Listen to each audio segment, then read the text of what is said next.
Right now, 25 billion kilometers from where you are sitting, a machine older than most of your parents is fighting to stay alive.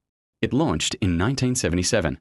It has outlived the mission planners who built it, outlived the computers that once controlled it from Earth, and outlived almost every prediction ever made about how long it could possibly survive.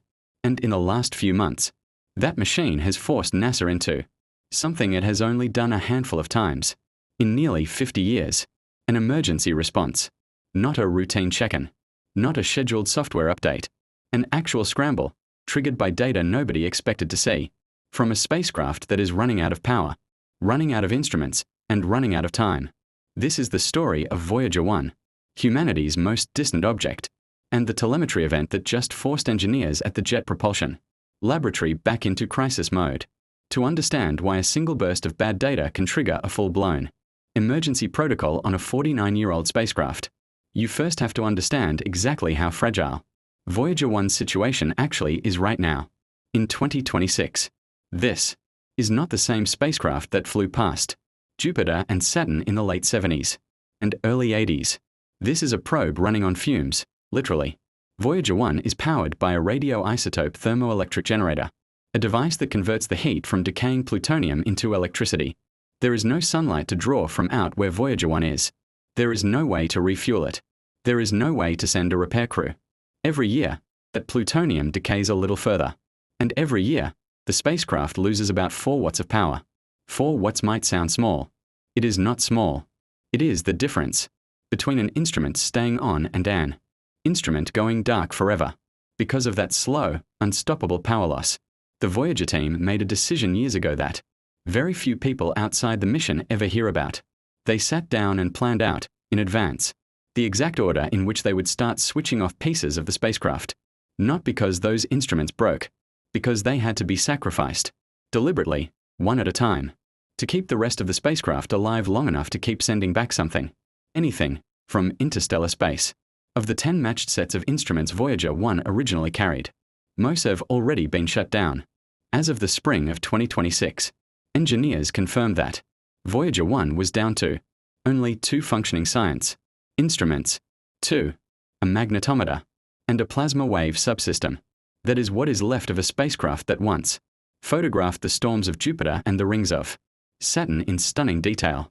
2 instruments, both of them now the only tools we have left to study a region of space where no other human-made object has ever traveled. And then, in April 2026, NASA made the next painful cut on that list. On April 17th, mission engineers at the Jet Propulsion Laboratory in Southern California switched off the low-energy charged particles experiment, known as LECP, aboard Voyager 1. This was not a small instrument to lose. LECP had been running, almost without interruption, since Voyager 1 launched in 1977. Nearly 49 years of continuous operation. It measured low-energy charged particles, ions, electrons, cosmic rays, all originating from either our own solar system or from the wider galaxy beyond it. Because Voyager 1 and its twin, Voyager 2, are the only spacecraft in existence that are far enough from Earth to gather this kind of data. LECP had been quietly providing information that literally no other instrument built by any nation on Earth could replace. It had detected pressure fronts in the interstellar medium. It had picked up shifting regions of particle density in the space beyond our sun's protective bubble, the heliosphere.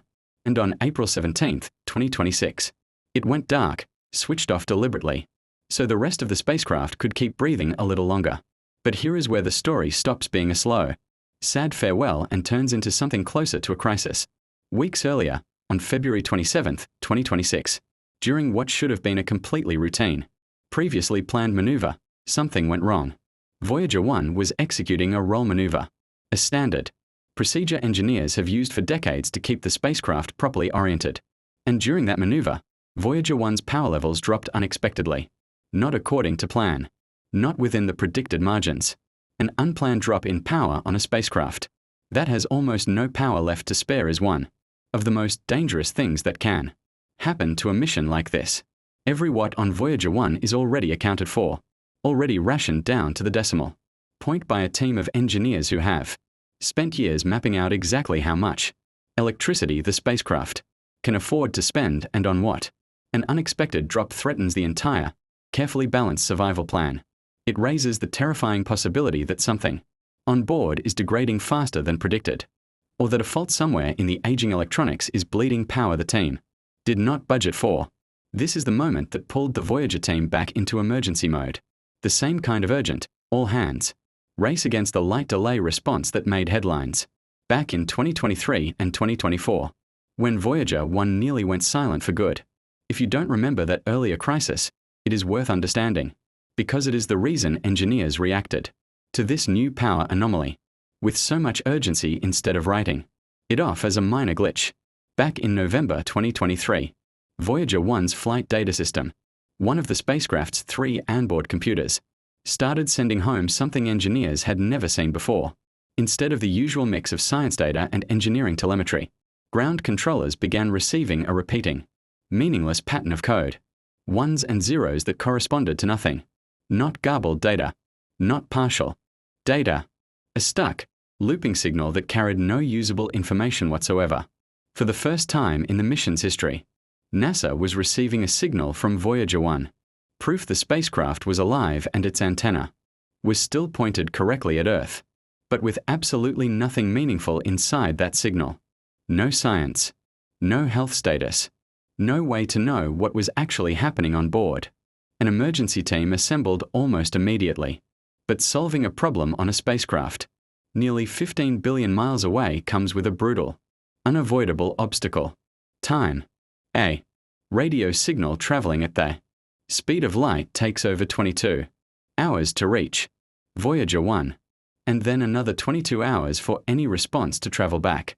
Engineers could not simply run a test and see the results in seconds, or even minutes. Every single command they sent required nearly 2 full days round trip before they would know whether it had worked, or whether it had made things worse.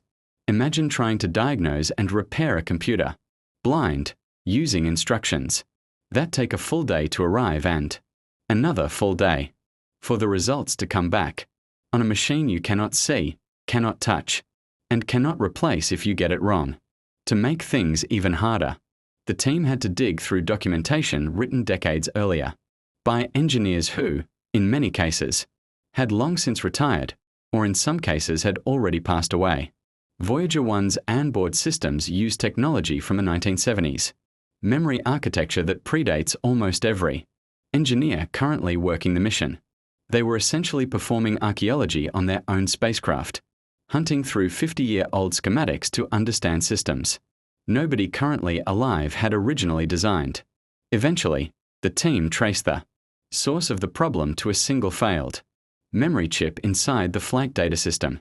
That chip had been responsible for storing a portion of the code needed to package and transmit the spacecraft's data.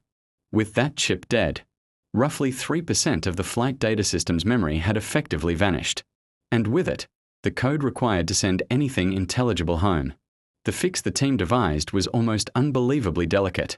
Rather than trying to repair the chip itself, something physically impossible from 15 billion miles away, engineers rewrote the affected code and relocated it, piece by piece, into other areas of the computer's remaining memory.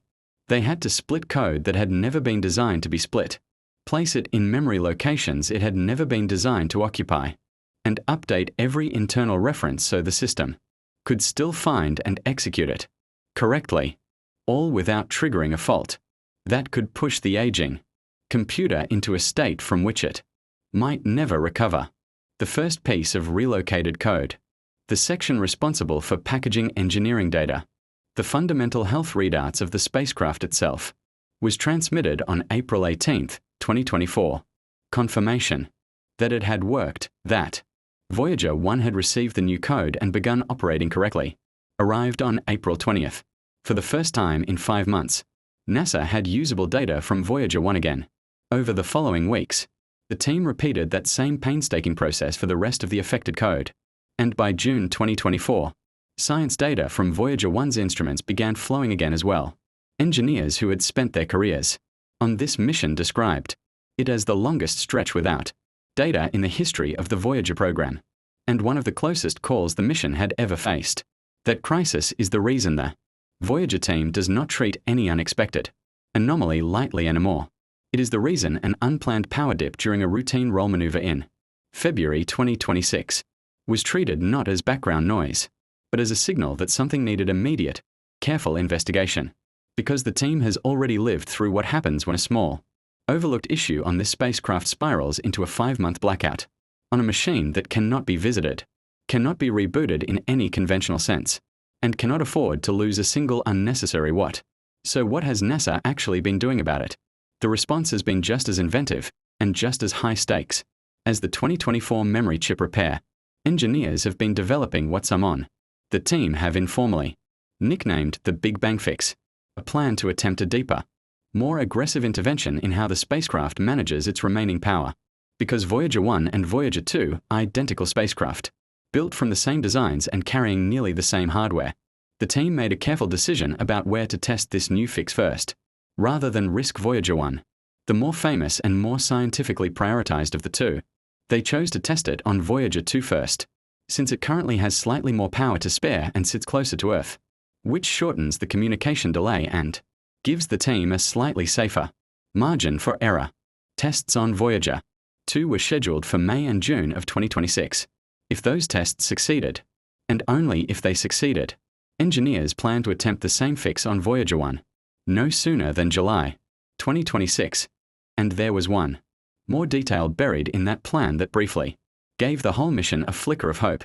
If the fix worked as intended, there was a real chance that Voyager 1's newly retired LECP instrument, the one switched off on April 17th, could actually be switched back on. Think about what that really represents.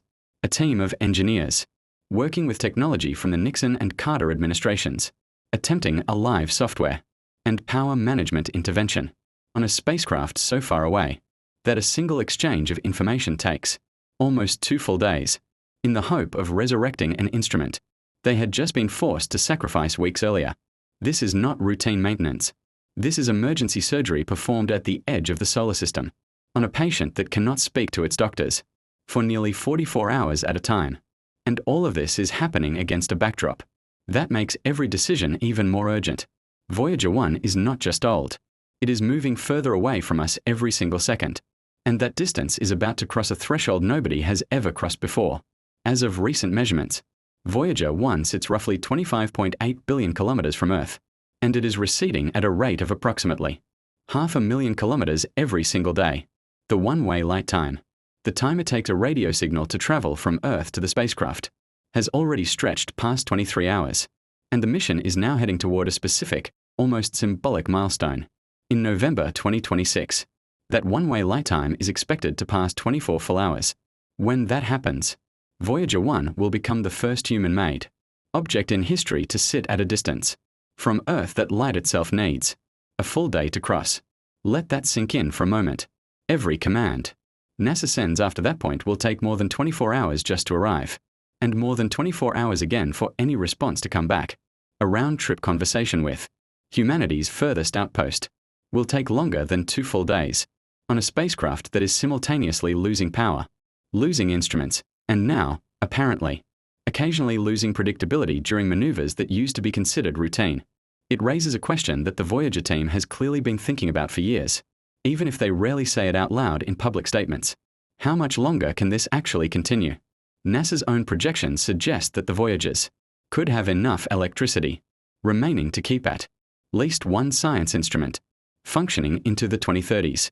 But that projection comes with a very deliberate caveat, one that engineers repeat carefully every time they discuss the mission's future.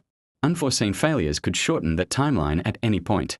The February 2026 power anomaly is a perfect example of exactly the kind of unforeseen failure that caveat is warning about. Nobody predicted it. Nobody scheduled it. It simply happened during a maneuver the team had performed successfully many times before, and it forced an emergency-style response on a spacecraft where every single what has already been mathematically accounted for years in advance. Even if every remaining instrument eventually goes silent, even if the last watt of power finally runs out sometime in the early 2030s, that will not actually be the end of Voyager 1's mission in the fullest sense. The spacecraft itself will keep moving.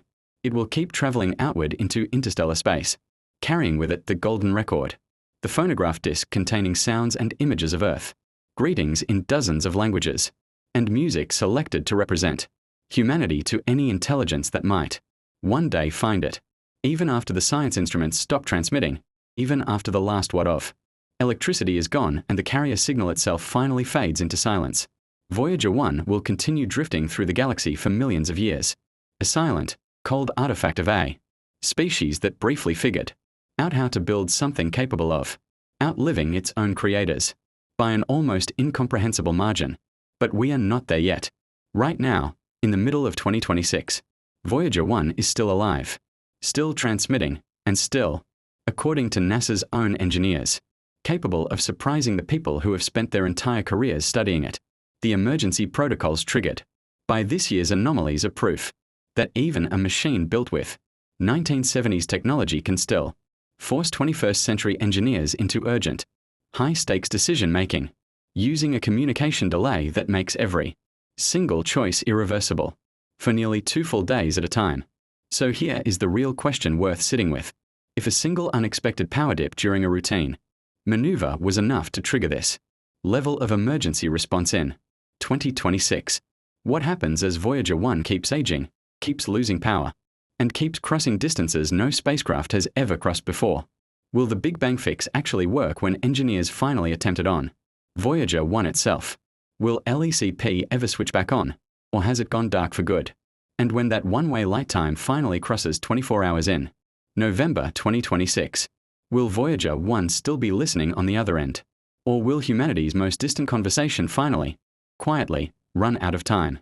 If you want to understand just how close we have already come to losing contact with Voyager 1 entirely, and how a team of engineers pulled it back from the edge using nothing but 50-year-old documentation and a communication delay measured in days, that story is only just beginning to unfold, and it is one you will want to keep watching closely, because whatever happens next, out there at the very edge of what humanity has ever touched, is going to be recorded in the history books either way.